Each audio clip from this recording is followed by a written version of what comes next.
नमस्कार, कैसे हैं आप सभी लोग? बढ़िया हैं। क्या आपको मालूम है, हमारे आज से 20-25 साल पीछे जाइए और उससे पीछे चलते चले जाइए, यानी 1980 से आप पीछे होते चले जाइए। तब इतना इंटरनेट का ज़माना नहीं था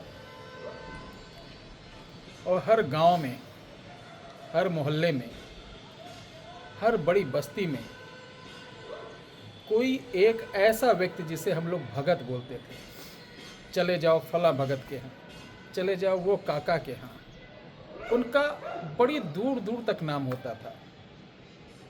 बुढ़े से झुरझुरी आंखें, बीड़ी पीते हुए वो चेहरा आपकी परेशानियों को सुनता था और बोलता था बड़े प्यार से कि घबराओ मत, बैठो, मैं कुछ करता हूँ।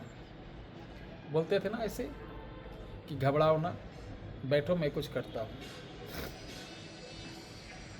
तो ये विद्या कहाँ गई?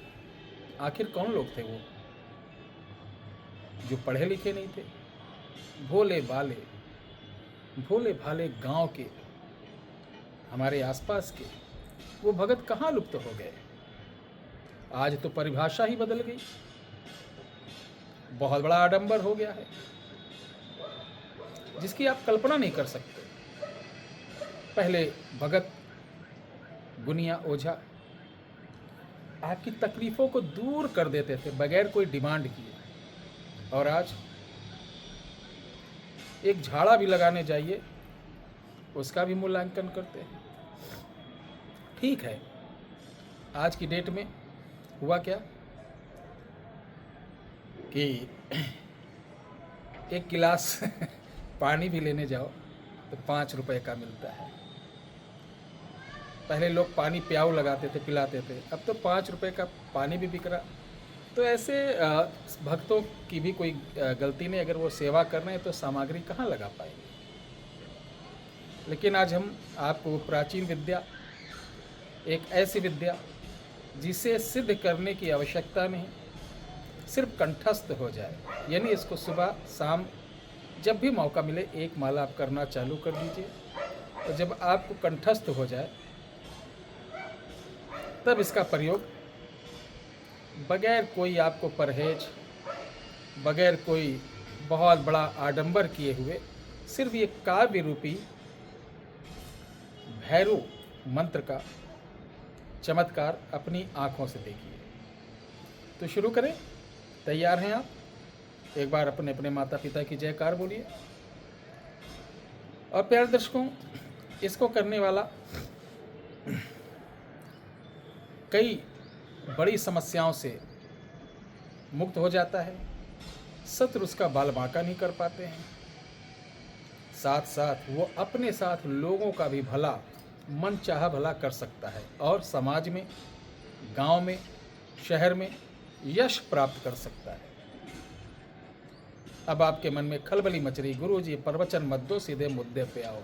ऐसे ही बात ना, समझ रहा हूँ आपके दिल की बात। चूँकि बैकग्राउंड में समझाना, भूमिका बनाना जरूरी है। हर बुक की भूमिका होती ना प्रथम में, तभी आप समझ पाते हैं। तो इसी तरीके उपाय की भूमिका मोस्ट इम्पॉर्टेंट, ताकि आपको कोई दिक्कत ना हो। इस वीडियो के डिस्क्रिप्शन बॉक्स में एक मंत्र दिया जा रहा है।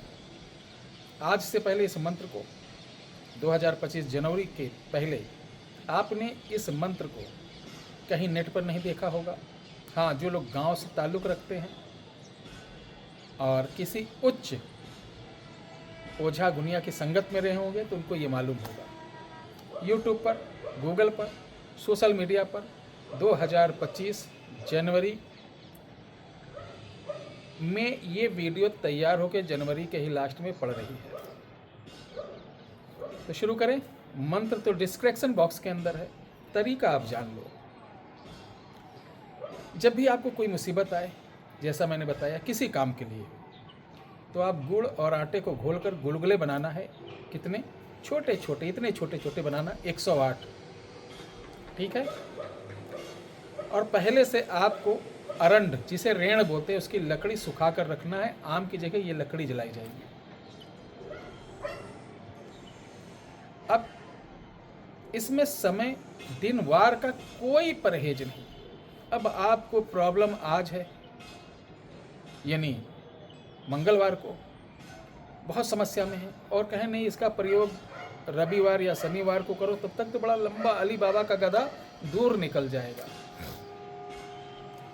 भाई शस्त्र और अस्त्र और शास्त्र तीनों का उपयोग समय अनुकूल त्वरित हो जाता है। उसी प्रकार मंत्र, तंत्र, यंत्र और जंत्र का भी प्रयोग त्वरित होना चाहिए। तो जब भी आपको आवश्यकता लगे, आप अपने घर में दक्षिण मुख होके एक काले रंग का पत्थर ले लो, या काला पत्थर नहीं मिलता तो कोई भी पत्थर लेके उसके ऊपर काजल लगाकर अपने सामने रखो, दक्षिण मुख होके काले आसन पर बैठो, उसके ऊपर सिंदूर लगाकर सामने इसी अरंड रेण की लकड़ी का एक हवन बनाए, कपूर से जला देना है। जलाने के पश्चात इसी एक एक गुलगुले को उठाना, शहद में थोड़ा सा टच करना, और जो मंत्र मैंने दिया इसी को पढ़कर एक एक आहुति देना, यानी अग्यारी देना। 108 पढ़ने के बाद उसमें 2 ढक्कन आप शराब की धार दे दीजिए। अगर आप शराब नहीं छूते हैं तो गुड़ को लीजिए, पानी में घोलकर इसका भी 2 बूंद 10 बूंद उस अग्नि में डाल सकते हैं भैरव के नाम से। अब ध्यान देना, अब काम की बात। इतना करने के बाद आप एक पान पर अपना जो काम होगा वो लिखना, पूरा ब्यौरा लिखना लाल पेन से।